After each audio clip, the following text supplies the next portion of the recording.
Alright everybody, here we go. So now we're going to talk about primary, secondary sources, and oral history.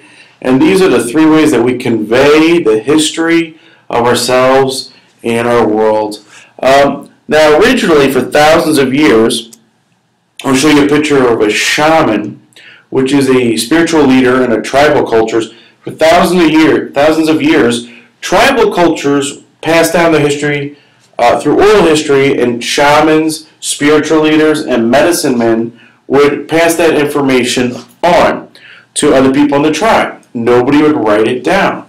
So for most of human history, things have not been written down. Also in African cultures, they've used drums and singing to communicate their culture and the history of their past. There is some issues with this, so let's go define what oral history is. Oral history is all the unwritten verbal accounts of an event. So anything that happens that people talk about can be oral history. Now, two unfortunate consequences of oral history is, first of all, if nobody ever writes something down, it's gone, unless they pass it on. And if they pass it on, and you know and I know from playing telephone or hearing something from somebody, especially in high school, you'll quickly find out that what people say changes. And by the end of the day, I've had students upset because they think that somebody said this and that, and the truth was they might have said nothing like that at all. The story keeps changing.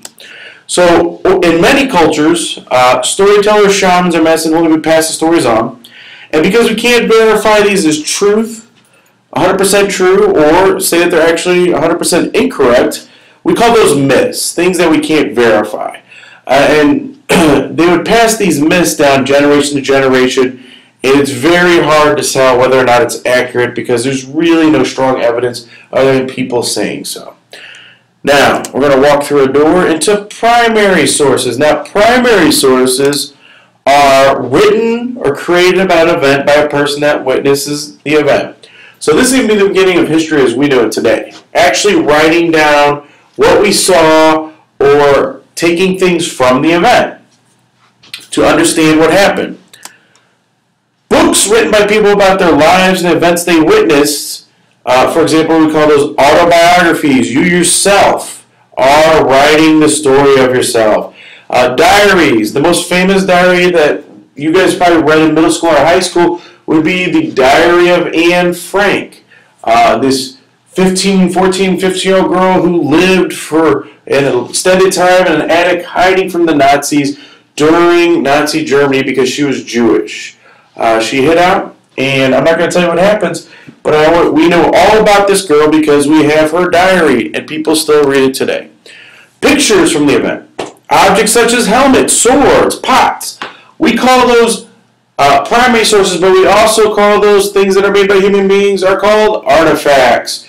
So with artifacts, archaeologists will do digs, bring up the artifacts, the primary sources, to try to understand what happened in the past. Now what's interesting about primary sources is they're not always that accurate because they're what people think they saw, and it might not actually be what they saw. It's kind of like a court case and interviewing people, and you get a whole bunch of different stories.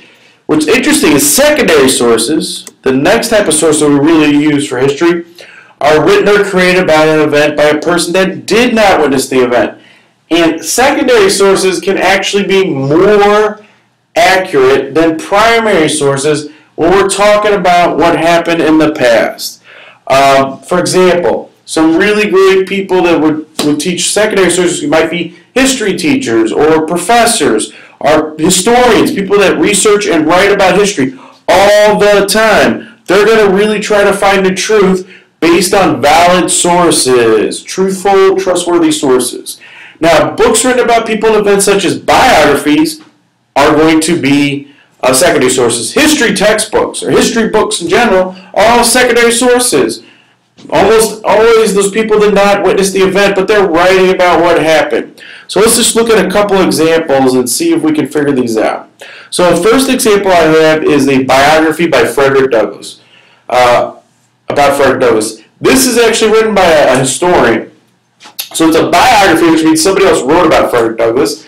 The historian was not alive at the time. So this